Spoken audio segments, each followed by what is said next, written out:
The 1911 is one of the most iconic firearms in history. Designed by John Browning, the 1911 was the standard issue sidearm of the U.S. military from 1911 to 1985. While Colt produced the original, almost every major firearm company has produced its own version. It's wildly revered for its reliability, crisp trigger, and is still a favorite for all types of shooters.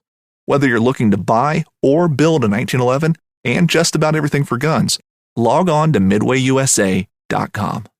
Whether you're just looking to stay warm during a hunt or need maximum concealment, the clothing you wear can make or break a hunt.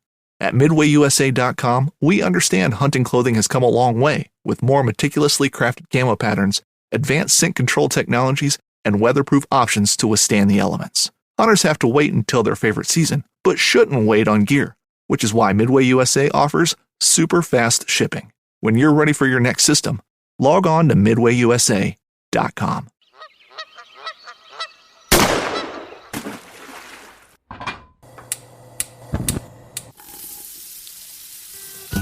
Join Justin Townsend and the Harvesting Nature crew as they explore the world of cooking wild fish and game while sharing recipes, tips, tricks, and lessons learned from their pursuit of wild food. We sure hope you ate before the show, 'cause you're gonna leave hungry. This is the Wild Fish and Game Podcast. Hey everybody, welcome back to Harvesting Nature's Wild Fish and Game Podcast. You got your host here, Justin Townsend, and I'm joined by a special guest today from the great state of Kentucky. Well, I guess he works in the great state of Kentucky. He's originally from Iowa, but we'll get into that in a minute.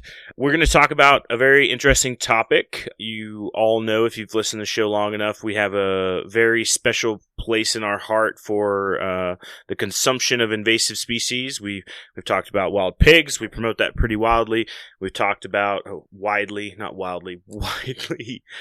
We've talked about, eating iguanas. We've talked about eating snakehead. We've talked about eating all these different types of invasive species across North America, and so today we're going to chat a bit about carp. It's funny. I think a while back, a couple summers ago, Adam, I think we did an episode with Jeff Benda and a couple others, and we talked about eating invasive fish, and I think that was the bathtub carp episode. If you go back and look at it, Jeff had a very interesting story about a carp in a bathtub. I don't recall all the details, but I remember it was highly amusing in the exact moment. But let's see. Updates from me. You'll see that if you watch this on a reel or anything, or see, I'm not in my usual place. We're in the process of moving out of Denver this week. Literally, I'm in a room of boxes right now recording a podcast, which is great for sound quality because it cuts all the echo. The cardboard works really, really well. But so this is the last podcast episode we'll probably do here in this house in Denver. And then next time you hear my beautiful, soothing voice, it'll be in the District of Columbia, recording in some space in my new house there. But other than that, I think the updates, I'm reading a very interesting book right now. It's talking about the possibility of grizzly bears in some of the mountains in Colorado, like the southern mountains. Of course, I'm going to blank on what the mountains are right now. Adam, what do you got while I look this up to save myself? Well, I haven't been up to too much lately. I got out fishing for bass season. It just opened up in Ontario where I live, so spent the day out fishing, caught a whole bunch, and kept a nice one for lunch, which is good. And then otherwise, I've been out foraging a little bit. I've been getting lots of milkweed buds. So like the flower clusters, before they flower out, they get buds, and they're a lot like broccoli. So that's kind of cool. Ooh. There's a spot not too far away where there's like a big field of them. So I just kind of sustainably harvest one bud per plant. And then you can steam them and just eat them simply with butter and salt. You could stir fry them. You can do a lot of things with them, and they're a lot like broccoli. So I've been really enjoying the milkweed. Other than that, not too much. Just trying to stay cool in this crazy heat wave up here. Nice. What's the temperature there? I think today it was 100 degrees. Wow. With humidity. So it's pretty hot for up here. That's usually kind of where it tops out. So we got a weird, last week it was super hot. I think it hit 99 on Saturday, which is pretty unusual for Colorado. And then today it was like mid to low 70s, which is great. It's a lot more comfortable. Yeah, way more comfortable. let's see, San Juan Mountains. That's what it is. So reading a book, it's very interesting. It's about a group of people that are trying to find sign of grizzly bears in the San Juan Mountains.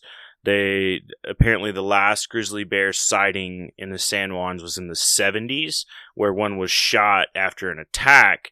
But I think there's some conversation of, I think a couple years prior to that, somebody had saw one and I think shot it, and it was a sow, and it had 2 cubs that ran off. So there's still some theories that there might be a elusive population of grizzly bears in the San Juan, which would be the southernmost area in the United States. They still exist if they ever. I haven't reached the end of the book. I think the book was written in the early 2000s, so I have prevented myself from Googling any additional information so I don't run the rest of the book. But interesting to see how it kind of plays out. And in my mind too, it's like this concept and thought of like, well, what if there is, and even if, maybe people have missed it and there's this cool sort of quasi hidden population of bears that we never really thought that existed. But once again, it's kind of hard in modern times we live in to find like a completely 100% wild place, especially in Colorado where so many people are out and about. But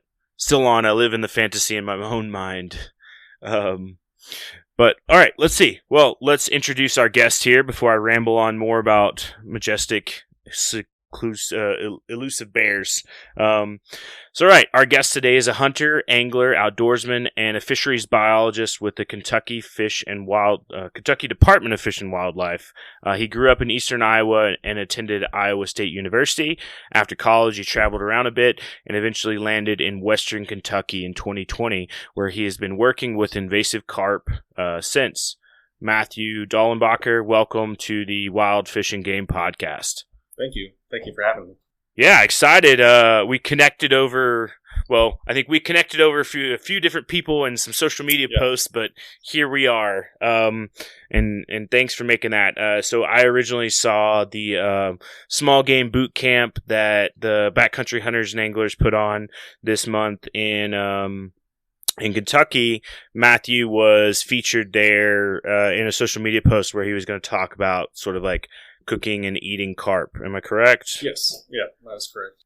Sweet. And so we got invited to the event, but unfortunately I couldn't attend, but I was following it pretty closely through our buddy Jameson with the BHA, and I took very much intrigue in the post that created the conversation and landed us here.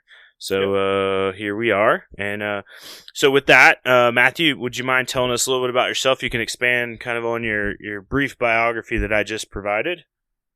Yeah. So I grew up fishing a lot in Iowa along the Mississippi River, farm ponds, stuff like that. I originally went to college for engineering. I spent one day in a cubicle on an internship and quit and changed to a career path where I could be outside every day. And so I landed in fisheries. Yeah, I worked with carp a little bit in college. And then I worked for Iowa DNR for a summer, working with warm water species and then sampling the Mississippi River. Worked with salmon and trout up in Wisconsin for about a year, and then ended up back with carp. Yeah, I used to fish a lot, but now that I work with fish every day, I don't fish as much, so I'm learning hunting. Nice. So I've recently gotten more into hunting, and there's a lot of hunt opportunities here in Kentucky, so it's great. Have you found a flavor of hunting that you've grown favorable toward? I would say whitetail deer, probably. Yeah, nice. So I've shot 2 does so far. One on private land on a buddy's farm, and then this last fall I got one on public land. So that was really cool. Yeah, I think deer. I've tried turkey hunting. I've tried squirrel. I enjoy squirrel hunting, but I just end up walking through the woods more than shooting squirrels. So it's fair. There's a fine line between hunting and hiking. Yeah. Which is very, depending on the day, it crosses that line pretty quickly. Yeah. Hiking with a gun. That's it. I tend to do a lot of hiking or sitting with a gun more than hunting, I think. Yeah. A lot of outdoor naps I enjoy. Yeah, There's nothing like a nap under a tree. You're like, I'm just going to sit here for a minute and just see what I see. And the next thing you know, it's like an hour later and you've been asleep. Yeah. And in my mind, I always picture there's like 12 deer have walked by. One's probably like sniffed my hat and like wandered off, and I'm just like snoozing away. Yeah. But you mentioned earlier kind of your college work. Is that kind of was your segue into carp? And whenever you started with the Department of Fish and Wildlife, did they say like you're our carp guy, or did you just kind of like gravitate towards it? How'd that work out? Yeah. So I was working for a master's student in college who was studying carp along the Mississippi River. Specifically, so I guess when I say carp, I'm talking mostly about the invasive Asian carp. So silver, bighead, grass, and black carp. We, as an agency, at least now, don't really study common carp in our area very much. But I worked with it worked with him in college a little bit, and that kind of helped me get the job in Kentucky here.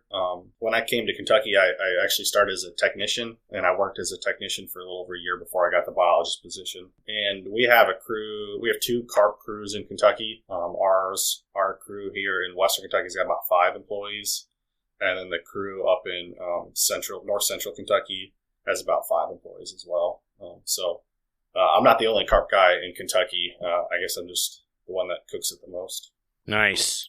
The carp cooking guy of Kentucky. Yeah. I like it. So let's talk a little bit about the different types of carp that we have here. So big group, we've got common carp and we've got the invasive carps. Can you kind of like break down the differences between them? Yeah, so the common carp came over from Europe. A lot of people call them European carp. We also have goldfish, but that's just aquarium releases. So common carp, European carp, and then so that's the big scaled orange gold colored fish. More bottom feeders. Mouths on the bottom of their heads. And then the invasive Asian carp. There's 4 invasive Asian carp. The silver carp, which are the ones that jump in the air, and bighead carp, which look very similar to silver carp. They're just darker and typically bigger. Those are both filter feeders, so their flesh is going to be white and clean. They filter phytoplankton and zooplankton out of the water, just like paddlefish do. And then grass carp eat grass, algae, plants.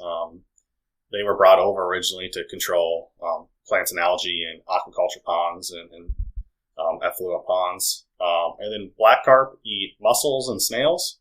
So black carp were also brought over to control algae in catfish ponds, or to control snails in catfish ponds originally. Wow. And in terms of abundance, you're going to see the silver carp and the grass carp the most. A lot of the bow fishermen like going after the bighead carp because they're the biggest. And then black carp are pretty rare around here. We still get 1 or 2 a year, but pretty rare around here. Where do they normally find? I guess in percentages of how is the population of them kind of dispersed? I guess as broadly as you want to get. Yeah, so at least for black carp, they're from Arkansas up to Iowa, mostly along the Mississippi River. So most of the invasive Asian carp are their corridor, or how they get around is the Mississippi River, and so then any of the tributaries along the Mississippi River gets them. So up the Missouri River, up the Ohio River, and up any other tributary. So they're all kind of centralized around the Tennessee, Arkansas, Missouri, Kentucky area along the Mississippi River. Black carp are just in the lowest numbers. The reproduction's a little different, and they need a different type of habitat. And snails and mussels is a little less common for food compared to phytoplankton or algae. So black carp in general are also just harder to catch. All 4 species are mostly caught by commercial fishermen in nets or by bow fishers or snaggers. Nice. Yeah, I think we talked a little bit about the article going to like talking about sort of the common carp. And then are there other types of carp in the United States? So we have a Prussian carp as well, which looks very similar to a common carp. And then we have carp suckers, but it's not going to be the same as what a carp is per se. Okay. And then goldfish, like I said, are a type of carp technically, but just bred to look like that. And We'll have to do another episode on invasive goldfish. Yeah. We've got to figure out some recipes on that. Yeah. So as far as, so you mentioned catching them mainly done by commercial fisheries, and I know you guys have some commercial fishing competitions in Kentucky, Yep. and then I think a lot of like recreationally what we see people carp fishing is main for the common carp, which we mentioned, right? Yeah. As a sport fisherman, if you want to catch it on rod and reel, common carp's going to be the carp to go after. You can catch silver bighead grass carp with a rod and reel. It happens. They're not typically. It's more by a snagging or an accidental catching. Around us, snagging from shore is very popular below dams, and then bow fishing is going to be where most people go after carp nowadays. At least around here, we have people travel from all over the United States to come bow fishing below our 2 dams. Oh, wow. We have a very high population of silver and bighead carp that they come for. Nice. When you say like high population, like how many are we talking? Out of our 2 big reservoirs, so we have 2 lakes that I work on mostly here, Kentucky Lake and Lake Barkley. I think Kentucky Lake is the biggest reservoir east of the Mississippi. Out of those 2 lakes, 9.5 million pounds of invasive carp were caught last year from commercial fishermen. Wow. That doesn't include any bow fishing. We have a pretty big commercial industry around here. We as a state have a subsidy on them, and then there's 3 or 4 processors that buy carp as well. So currently we have probably 15 commercial fishermen in the area fishing for them full time. What do they do? Where does a carp end up after it gets caught by a commercial fisherman? Yeah, a lot of it goes to fertilizer, fish oil, fish meal. There's a little bit of a bait market, and then there is a little bit of a food grade fish that gets filleted out and sold in some grocery stores and some restaurants around here. But most of it is fertilizer, fish oil, fish meal. Okay. And so we think about like invasive species being harmful. What sort of to the environment, to native fish species, all that? What role do the Asian carp play in that? What's their main path of destruction? With silver carp, it's mostly the jumping that at least people are concerned about. They have a different inner ear structure or setup than most fish, so they're very sensitive to noise. So bolt motors, and then also in high densities, they'll jump. So there's a lot of videos online of silver carp jumping, erupting across, a riverbank. So jumping and hurting boaters, fishermen, people on shore. It's a little scary to jet ski or water ski or wakeboard around here, at least in certain areas because of carp jumping possibly and hitting you. And then the silver carp and bighead carp are filter feeding, so they are eating the food that like larval fish eat. So, right now bass are spawning, or bass have gotten done spawning. So their larvae are out eating the same thing that the silver and the bighead carp eat. So there's a little overlap in diet there. Grass carp could be destructive if you have a lot of grass or plants, shoreline plants in a lake. They can wipe those out pretty quickly. And then black carp, since they eat mussels and snails, they can affect native populations. So here in Kentucky, we actually have a very diverse population of native mussels, and so that can be an issue if they start reproducing quickly and eating all of our mussels. How does the carp eat a mussel? How does it get around the shell, or does it eat them whole? Yeah, so for the most part, the black carp around here are eating smaller mussels, but they have an inner set of teeth like behind the gill plate called pharyngeal teeth. And in black carp, they look like molars. They almost look like human teeth. They're going to be deep in the throat, and that they use that to crush up the mussels. Okay. Where on the other carp, they're more like rakers, like a rake and like little fingers, and that helps trap the zooplankton and the phytoplankton for them to eat. Oh, interesting. Nice. And so what's, as a result of this, I guess when were the growth of the population first seen in Kentucky? When did we realize like, hey, this is a problem. We need to study it more. We need to do more about it. So the invasive carp, specifically a silver bighead, they came in the 70s approximately to the United States. So they were brought over from Asia to the United States to be put into aquaculture facilities and put into effluent ponds. They escaped out of those during floods or accidental releases. In Kentucky, there's reports back, I think, from the 90s or maybe the 80s on some of the fish. But the main problem we have is from a 2015 year class. So in 2015, there was a big spawn of specifically silver carp in and around Kentucky and in a lot of the waterways up the Illinois River. A lot of the waterways around here, there was a big spawn that year. It was a little warmer temperatures in the spring, and there was a big flood, and so that those kind of coincide with a big spawn event. So our specific group, I think like Kentucky started having a carp group in the 2013 time range, but it really kind of expanded after 2015, 2016. Nice. So we're talking growth really in like the last 10 years or so. How much do you think it's grown in the last 10 years, the population? Population's definitely grown. So in our two reservoirs here, Kentucky Lake, Lake Barkley, we don't have any documented actual spawns. So all the fish that are in there are either coming through the locks or were from that original 2015 year class, which based on our aging data from last year, we're seeing less and less of those 2015 year class fish. So we're mostly seeing fish that are coming up through the locks and dams. We have two locks, one lock for each of our reservoirs. And so the fish are coming up through those locks. And so we are working on putting up a fish fence below the lock approaches. So we have an experimental one currently in place below Barkley Lock. It's called the BAF, the bioacoustic fish fence. Cool. Information about that is on our website if you're curious. There's some cool videos describing how it helps deter silver carp specifically, but it uses bubbles, air bubbles, lights, and sound to deter specifically silver carp from swimming through.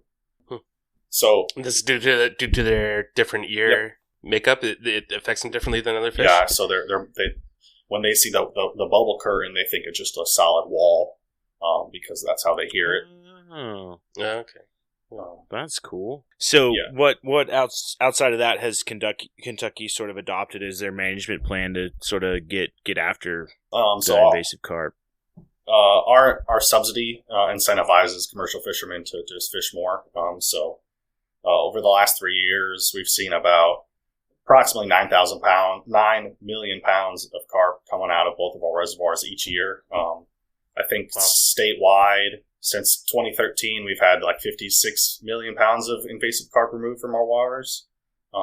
Just really pushing the commercial industry. And then this more recent kind of promotion of eating carp for those who are, bow fishing or snagging for them. It'll play a part. Raise awareness is a great thing as well. Yeah, how big are the carp? How big are the carp growing generally in these reservoirs, like pound wise? With the more and more removal of the fish out of our reservoirs, we're seeing some bigger fish. So now we're getting 20 to 30 pound carp. For a while there, our average was like a 10 to 12 pound fish. So we're getting some bigger and bigger fish now. A big head carp can go anywhere. We see them anywhere from 20 to 100 pounds. Silver carp, 30 pounds, about the max in our area. But if you go in our reservoirs, they're going to be 20 to 30 pounds. But if you go into our rivers where there's a lot more fish, they're going to be a lot skinnier. So they're going to be like 10 to 12 pounds more. I feel like the fear of water skiing is pretty real. If you have like a 30-pound fish pop up and smack you, that sounds terrifying. Yeah. As a person, as a person who can't water ski at all, it just adds another reason of like why I shouldn't water ski. Yeah. I was thinking that the target for bow fishing makes a little more sense to me now. Yeah. As well. Yeah. A little bigger than the fish I was picturing. Yeah, we get some big fish, and so we have a lot of bow fishermen that come. We have a lot of bow fishing guides around our area as well that'll take people out and bow fish. The national bow fishing tournament or world bow fishing tournament was held in our area 3 weeks ago or something like that. Oh, that's cool. Did you guys go up and set up a booth and talk about it there? We should have. It was like the week before the small game boot camp, so we were kind of busy preparing for that one. In the future, we are planning on going to some bow fishing events to bring carp to them. Cool. In every pair of Tecovas boots, you can expect handmade quality, first wear comfort and timeless Western style. Tecovas boots are always made from premium bovine and exotic leathers, and with occasional resoling, they will last a lifetime. The best way to shop for boots is at your local Tecovas store, where you'll be greeted by the smell of fresh leather and a friendly smile. Come on in, grab a cold one, get fitted by a pro, and shop the latest styles. Visit tecovas.com, that's TECOVAS.com, and don't go gently, y'all. Hunting boots are a critical component of any successful hunt. Whether walking a short distance to your blind or trudging miles through rugged terrain, your feet are carrying the load. Without the right boots, you could give up early and lose out on that trophy just over the ridge. At Midway USA, we make selecting boots for your next hunt easier. With just a few clicks of a mouse, you can decide on what's important, like waterproofing, insulation, size, width, and savings. For just about everything for shooting, hunting, and the outdoors, check out midwayusa.com. All right. Well, let's change gears a little bit. Let's talk about the more fun. Well, I'm sorry. No offense with that. The more fun for me topic. I love it. The information's awesome. Let's talk about eating. Well, I guess we can briefly talk. We've mentioned about catching, sort of the go-to. We've got commercial methods, which you highlighted a bit on. I don't want to go too much into that because most of the people listening to this are not commercial fishermen. On the recreation side, we've got more of the snagging, the bow fishing, and then if we're fishing for common carp, what I guess we could go that route, but I kind of want to stick to the invasive part. So we'll just from here on out refer to, if we're talking about catching, it's either by snagging or by bow fishing. If that sounds great. What is there any difference in the meat of each one? I know you mentioned earlier, like the ones that filter feed tend to be cleaner meat. Like what would I expect to see from like the other varieties? Yeah, so the silver and bighead carp, they're all white fleshed fish. If I showed you a fillet, you would think it was tilapia or something, just very white fleshed. Then your grass carp can have a little bit of a green tint to it sometimes, just depends on what they're eating. If they're eating a lot of grass or algae, it's a little more green. Otherwise, it'd be more kind of grayish, kind of like a channel cat flesh color. And then same thing with a black carp. It's going to be kind of maybe a little more grayish, but still very white fleshed. And like a common carp's going to have very red flesh, like that article you sent me about on the meat eater about common carp. They're going to be very red flesh. So these fish are going to be more like the white, then maybe a little more grayish, but very white fleshed fish. Do you know difference? Sorry. Ask away, Adam. In terms of the black carp, because I know that there's certain fish that I tried that eat crustaceans and mollusks and everything on the bottom of the ocean, like I think it's like a Icelandic toothfish. There's a few fish like that, and I find them to have much sweeter, more delicious flesh. Since the black carp is eating more snails and mussels, do you find the flavor comes through a little sweeter, nicer, or is it discernible at all? I haven't ate a black carp yet. I haven't tried it yet. We only get 2 or 3 a year, and currently there's a $100 bounty on them.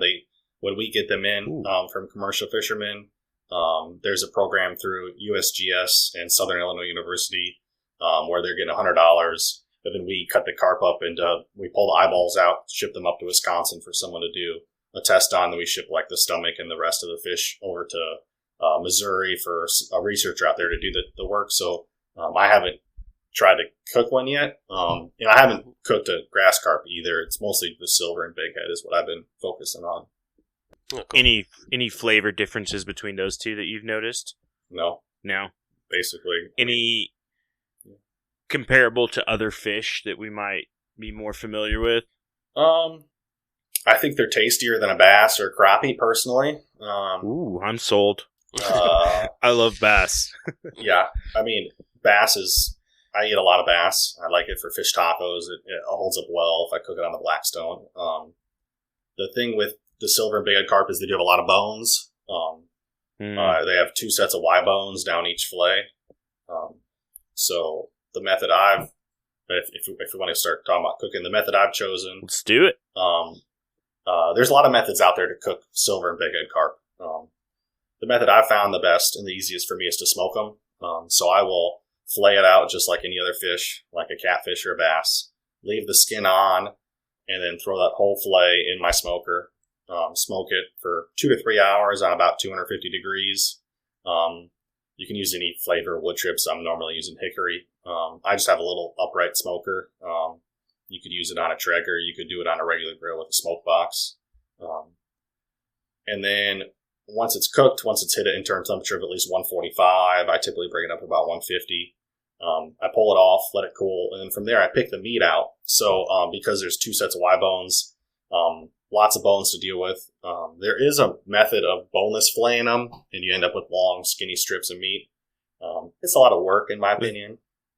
Similar to like filleting pike. Yep. Pike have the Y bones as well, so you Yep. kind of get like a loin up top and kind of a brisket on the side. If we Yeah. try to relate them to butchery terms. Yeah. Okay, so similar in carp as well. Do you lose a lot of meat because of those Y bones? You feel, or When I boneless fillet them out, yes. That's where I prefer to smoke them and then just pick the meat out, because from there I can just pick the meat right off the bones, and I just end up with a bowl of flaked fish. nice. What do you do with it after that? Typically I'm either make it into dips or salads, or really you could do whatever. So my current favorite is silver carp salad, which is just like tuna salad or chicken salad, except it's with carp. The carp meat, once it's smoked, is just very white and has got a good smoky flavor.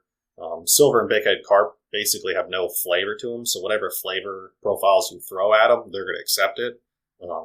So whatever I season them with, like a fishmonger seasoning before I put them on the smoker, but whatever seasoning you throw on there, it'll take it. So if you want a little more Cajun-y, you can throw a Creole season on it. If you want, a little more typical fish, you could throw like an Old Bay on it, and it'll taste just like Old Bay. Or you could throw Harvested Nature's Wild Fish Blend on there. Yep. That would be delicious. Yeah. Shameless plug. Yeah, any flavor you put on it, it'll take. It's good. It's almost like the tofu of fish. Yeah.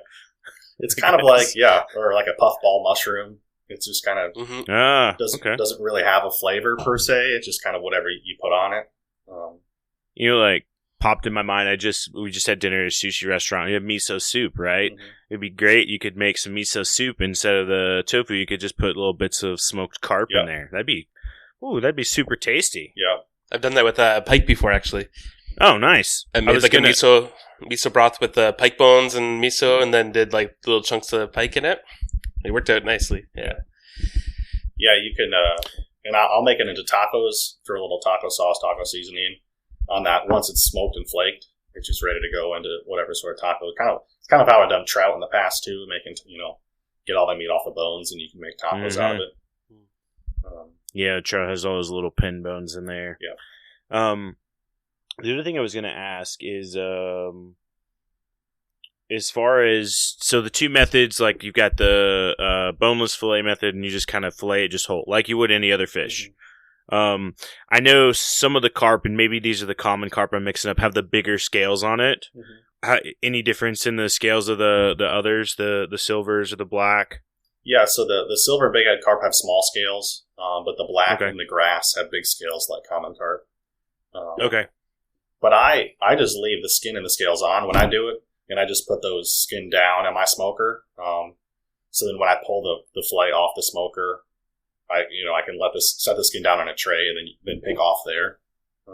Oh yeah, almost kind of like redfish, like on the half shell. Yeah, like a lot down like South Texas, like they do it that way a lot. That'd be really good. Probably too in like an open fire, you could use some of that skin to help collect some juices and flavorings and stuff too. That might be nice. Yeah, and the skins, I've dehydrated them down, and then they make really good dog treats. Just like a salmon skin dog treat. My dog goes crazy for them. So that's cool. Yeah, I like the multiple uses. If you do the more like the the strips, like you mentioned, where you're cutting around the Y bones, what kind of flakiness are you seeing in the fish? Like, is it kind of like super tender flaky or more of a firm fish? Probably somewhere in the middle. Yep. When I've done the boneless, we fried it, and it just kind of tastes like any sort of fried white fish. Maybe like a cod or tilapia, I guess. I would say it's not as firm as like a bass, but it, Okay. you know, and it kind of depends on, how you cook it, I guess, a little bit. Yeah. But there's other people, other methods are like grinding it, so you can take the whole fillet and grind them, and then the bones will either collect on the grinder plate or will get ground up and then just be an added source of calcium. So some people grind it, then make like fish patties or like fish sticks out of it. I've even seen carp hot dogs from ground. Oh, wow. Carp hot dogs. I think we just found an episode title. Yeah. Yeah. I've never had them. I've seen them before. I've wanted to try them, I guess. And then something we're going to try hopefully soon is pressure canning them as well. Just kind of like a salmon. So all the bones would just kind of melt down together. And I've seen, too, the pickling. Yep. I was going to bring that up. And I know, Adam, you've done pickling with pike before. If pickling would be a good method, probably to dissolve those bones. I'd imagine so, because if they're anything like the pike's Y bones, the pickling process just kind of just dissolves them as well. So as long as you got the bigger bones pulled out and the little Y bones are left in, pickling doesn't work. So I'd imagine it would probably work the same way. Yeah. Yeah, it's I mean, if you catch like a 30 to 40 pound bighead carp, you're going to have about 4 pounds, 4 to 5 pounds of meat. So, I mean, you got a lot of meat you can try with and experiment. And so that's, I finally kind of mastered the smoking and the picking and then making recipes from that. So we're going to try to work on some of these other methods hopefully soon to kind of figure out some of those as well. I like the idea of the pressure canning. Now, is that just kind of like a personal thing, or is that something the department's looking at to like maybe popularize it as a consumable for commercial market? Or is it an industry secret? It's okay if it is. No, I think it'll be a more personal thing for now. Sure. I started smoking fish just personally. We were, collecting these big carp and not really doing anything with them. And I'm like, I'll try taking them home, filleting them. I've heard people that made dips and smoked out of them. I talked to one of our commercial fishermen in the area, and they recommended just smoke it, and then you can pick the bones right out of it. And since then, anytime we have kind of big events here, I'll typically smoke a fish the week before so we can bring home, bring some meat to the events and get people to taste it. So it's more of just a personal thing that I've been doing that's kind of evolving into a work thing now at this point. Nice. What are people's general reception when you show up to events and you're like, hey, try this carp? And they're like, are they like, yeah. So people that try it are blown away.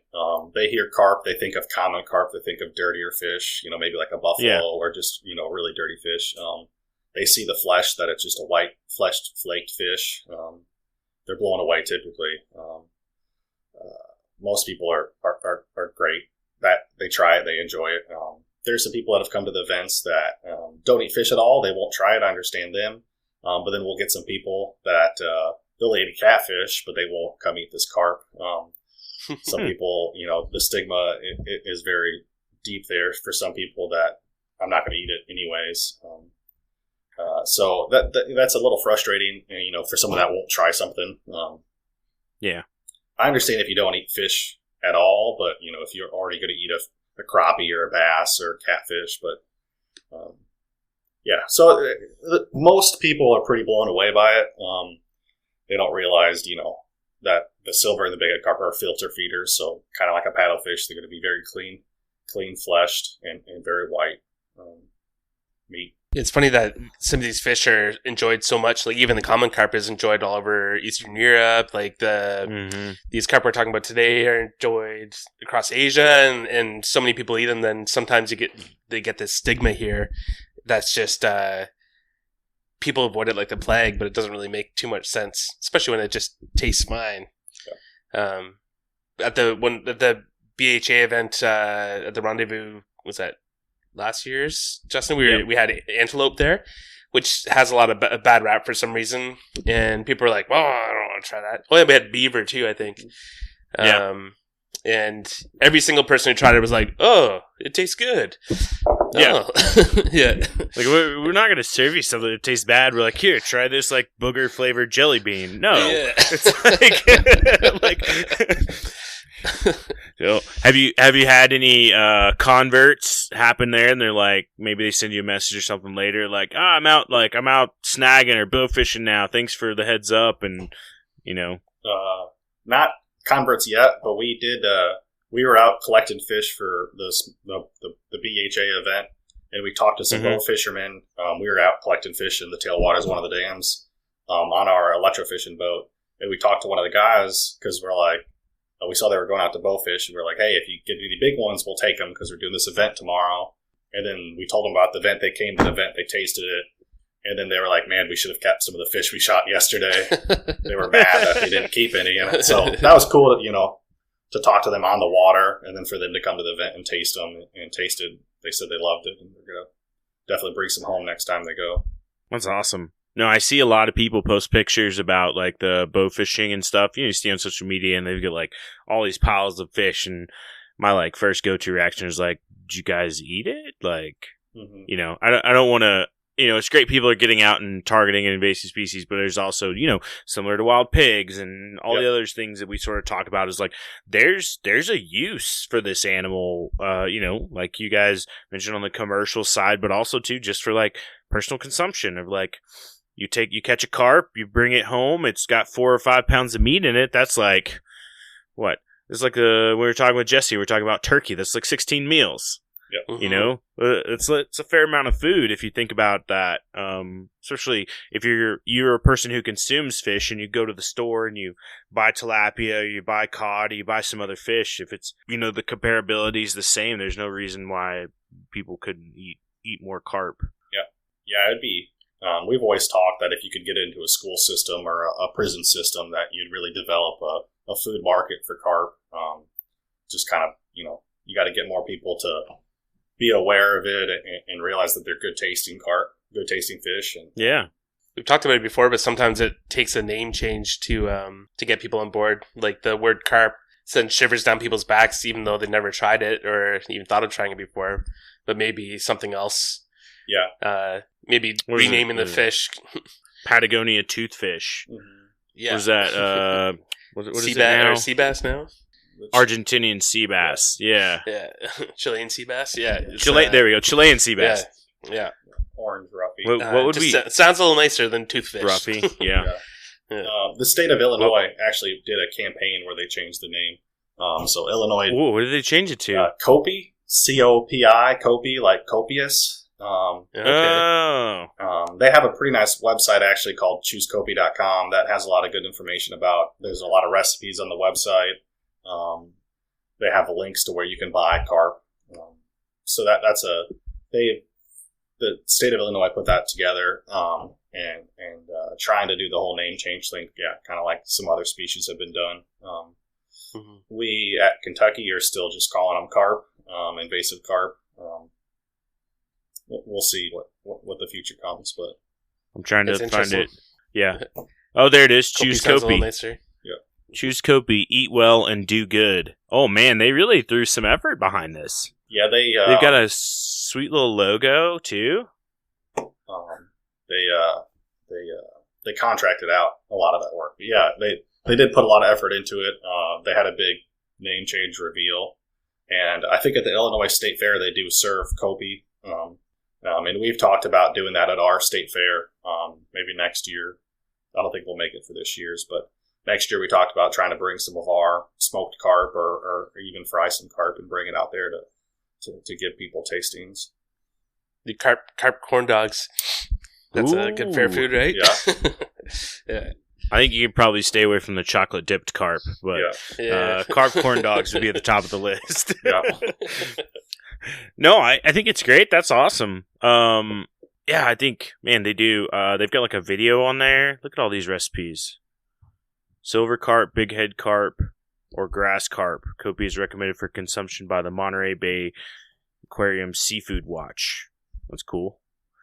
All right. On that note, that's a great way for people like who are trying to eat sustainably in terms of fish, because it's a difficult it's a bit of a difficult kind of ocean to navigate in getting into the sustainable fish market. And what's better? Is it farmed or is it wild, or is it line caught or is it trawler caught? And which organizations are better than the other ones if they're, marked sustainable by certain organizations.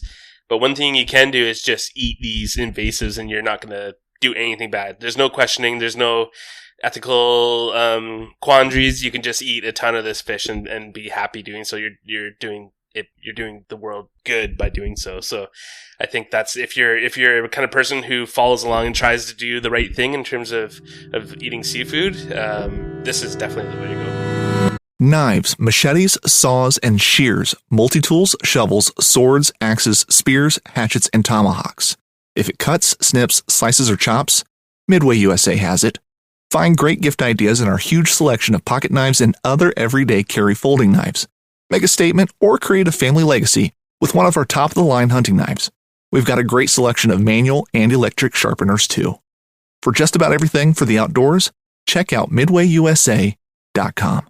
In every pair of Tecovas boots, you can expect handmade quality, first wear comfort, and timeless Western style. A great pair of Western boots will elevate a casual look or add a refined flair that'll draw both eyes and compliments. Tecovas boots are always made from premium bovine and exotic leathers, and with occasional resoling, they will last a lifetime. The best way to shop for boots is at your local Tecovas store, where you'll be greeted by the smell of fresh leather and a friendly smile. Come on in, grab a cold one, get fitted by a pro, and shop the latest styles. We also offer custom branding and leather stamping if you want to personalize your boots or fine leather goods. As spring makes its way into summer, stay cool in a short sleeve, moisture-wicking pearl snap, or make your own shade with one of their classic straw hats, new in both men's and women's styles. And if you're planning to hit the road, Tecovas' ever-growing lineup of rugged and full-grain leather bags will get you where you're headed in style and are built to last decades. Visit Tecovas.com. That's TECOVAS.com, and don't go gently, y'all. So let's we've talked a little bit about some recipes, but I pulled up some very specific ones. I guess first, which one of you guys threw the link in there about with the book Eat the Enemy? That's I put it on there. It's a book I've bought. I can't promote it per se, but there is a lot of good information out there. It's a book I recently purchased. It's got 50 recipes. It's even got carp ceviche in here. Oh, interesting. There's a lot of good YouTube videos out there as well. There's a lot of good on our website, our Invasive Carp webpage within our Kentucky Fish and Wildlife. My 2 recipes are on there, so that's silver carp salad and bighead carp dip. Those are my 2 recipes, the ones that I cook with mostly, is on there. The Kopi website has a lot of good recipes as well. And we're trying to work maybe with some restaurants in the future or some ideas to come up with some recipes. So that's something where we might try to promote as well. But the book is... I know 2 very skilled recipe writers if you're looking for some help. Yeah. The silver carp salad, it's actually my mom's tuna salad recipe. And I worked with my mom, and my sister teaches cooking classes at high schools. So I worked with my mom and my sister to develop these recipes. But yeah, it's the same tuna salad recipe my mom follows. And anytime I go home now, she wants me to bring back some smoked carp, so she can cook it. So she can make the tuna salad herself. I just when I smoke a carp, if I have extra, I'll just vacuum seal it. And then at that point, it's pre-cooked. There's no bones in it. It's just ready to be thawed and thrown into whatever. Perfect. Yeah, that sounds great. I love it too. I'm gonna have to get my daughter on this. She's a big she's 11. She's got on this tuna salad kick, and I don't understand it where it came from, but whatever. Happy to support it. But she makes it herself, so I'm gonna have to give her your recipe, and then when we make our trek eastward, start to incorporate her getting into some carp bow fishing. I think she'd probably have fun with that as well, and then get her in the tuna salad kick. But it sounds really good. Plus, I think she can run a smoker. You can run a smoker at 11. Yeah. I'm pretty sure I was running a smoker at 8 years old, but not by willingness. Yeah. Yeah. Yeah, especially I'm looking. the new smokers are super easy. You press a button, a new pellet grill. Yeah. Super easy. Mine's propane and wood chips still, but I'd like to get a pellet grill someday just for the ease of it. They are convenient. It's like people always joke, because I've got one and I use it. I mean, I've got unfortunately more cooking apparatuses that I care to admit on a podcast episode, but the grill, it's just like people tease, it's like, oh, it's like an easy bake oven, and I'm like, well, yeah, it is, but it still produces really good food. Yeah. We're not talking about like light bulb heated brownies, like we're talking about pretty good tasting smoky food. So no, it would be good. I'm looking at this. We'll talk through some recipes in more detail, but I'm just scrolling through this Choose Kopi website now. We've got a Kopi po' boy. That sounds good. I love a good po' boy. It reminds me of Adam. Don't you have you've got a bass BLT, right? Yeah, I did do that. That would probably be good too. Do you do bacon and bass? It was bacon and fried bass. Yeah. I think so. BBLT. Now I'm looking for it. Yeah, Yeah. BBLT. Or no, it was CBLT. There you go. Do you know what it was? It was a bullhead catfish BLT. Oh, there you go. Oh, Yeah. yeah, it'd probably be, I'd put it on par with that. That sounds good. What else? They've got here fish tacos, of course. We've talked about that. What are the other ones? Kopi, fish tacos, a fish burger. That's where you're talking about, Matt, grinding it. I think that'd be really good. Yeah, making patties. Oh. Yep. I've done meatballs as well with pike, because I'm up in Canada, so we get a lot of pike in the cold lakes here. That's really nice. But you're dealing with the Y bones. When you get a little one, sometimes you can't really do the fillet system around the bones. So I end up pickling them. But you can make these really nice fish meatballs by grinding it too. And I think I did them in a Moroccan sauce. You could do put them in pasta or all sorts of things. Yeah, I was about to say there's Kopi ramen fish balls. Oh, sounds good. I like this Kopi term is starting to wear on me, or starting to grow on me a little bit. Let's see. There's some other recipes I had on here. Let me look here. I think really though, you could probably substitute it really for any sort of whitefish, or even if you're grinding it too, you can substitute it for any sort of ground fish recipe as well. Hank Shaw has a really good Szechuan crispy fried carp on his. So that one, let's talk about it real quick. He fried it. Looks like a smaller one. He fried it whole, which would be too a good way to, I guess, pick off the bones. I wonder if he's using the common carp here. Yeah, you could. You could cook it kind of like a trout, where if you gut it, stuff the body cavity with a lemon or some thyme or whatever, and then wrap it in tinfoil and throw it on the fire or on the grill. You could cook it the same way, where then you just open it up and pick the meat off the bones. Or I've seen photos of them whole fried. You score them and then fry them. That's what I'm looking at here. He uses two whole. They're about pan size, so he's frying smaller carp. He doesn't say whether he's using common carp or Asian carp, but it's an Asian recipe. Before you start hating me, know that carp was farmed all over the world. It was brought to the United States as food fish by the Germans. So that'd be the common carp? It'd be a common carp. Yeah. Yeah, the photo so looks like a common like carp. But, I mean, you could cook it about the same. I'm not sure on the bone structure on a common carp. I haven't flayed one out personally. But, it's all... You could cook a fish, however you feel like in reality. And that's what we tell people at these events. We'll bring out some carp and we'll flay one out for people. And I'm like, just flay it out how you would flay out any carp.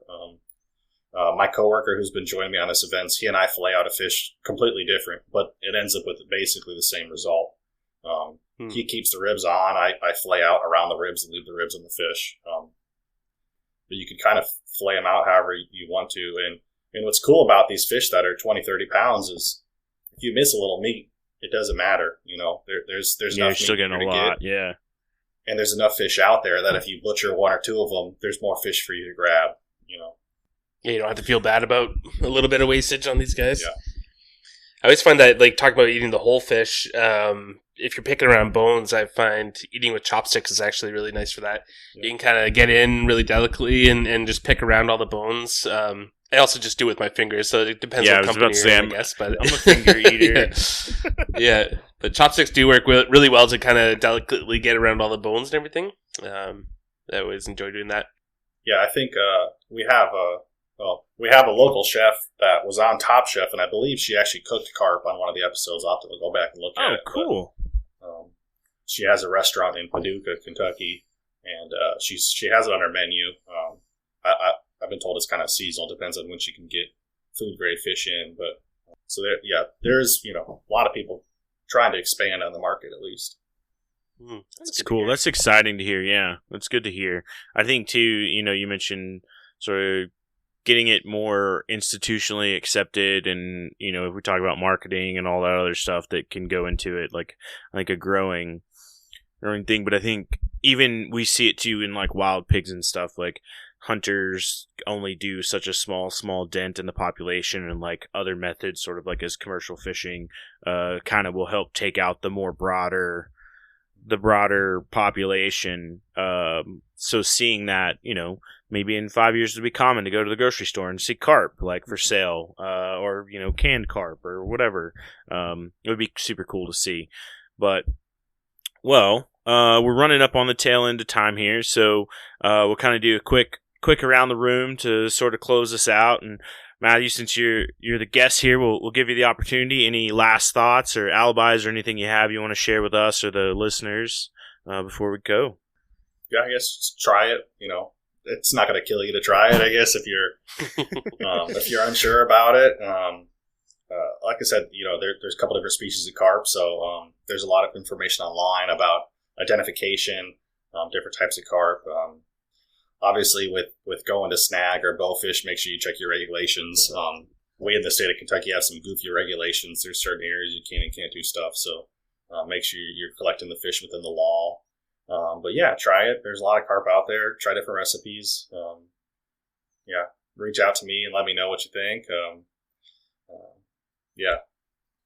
Well, that's a good. What's a good way for people to get in contact with if you have questions? So my email is my first name dot last name at ky.gov, Matthew.Dollenbacher at ky.gov. Otherwise, you can go on our Invasive Carp webpage under Kentucky Department of Fish and Wildlife Resources, and there'll be some contact information. Reach out to the state, reach out to our ANS coordinator, our aquatic nuisance species coordinator, and he can get in touch with me. Sweet. Yeah, and we'll throw those links in the show notes too, so Perfect. everybody has it and can easily get to it. Adam, last thoughts? Well, this whole time since Matthew mentioned the bow fishing in those areas, I've been thinking of a Harvest Nature camp. Yeah, I was just thinking targeting about that invasive as well. species, bow fishing, learning how to cook. So I guess if anyone's interested after hearing this episode, comment under the episode or write to Justin or I and show us if you have some interest, because that'd be worth looking into. I think it'd be a pretty cool camp. Yeah, to go with our other ones as well. It'd be fun. Certainly, I think the thought crossed my mind as well. I was like, man, this would be a cool, cool camp. We could maybe explore how to do some snagging, how to do some bow fishing, and then of course the filleting and cooking, and see what different types we could catch, and maybe do some taste tests, and just kind of really enjoy it, and help promote sort of targeting that invasive species. But I think overall, no, Matt, thanks for coming on the show, and I'm glad we got to chat. I'm more motivated now to go find some carp, and specifically invasive carp, and of course maybe a common carp here and there too if they pop up. But to me it seems, like I mentioned earlier, like a good resource if you're on the search for a food resource, like Adam mentioned as well. Like, you're doing the right thing, really, from multiple ways. Like, it's an available resource, it's there to be caught and consumed, and really low threat, and you're doing a solid for the environment, for other species of fish, for all kinds of things. So at the end of the day, when you serve up a delicious plate of whatever kind of carp to your friends and family, you can happily know that you're doing the right thing. But I think it all sounds awesome. So thanks everybody for listening tonight. Appreciate it. And please, whatever podcast platform you're listening to, punch that 5-star button. Leave us a review. Tell us we're doing right, or, tell us what we're doing wrong. Thanks, everybody, and have a good night.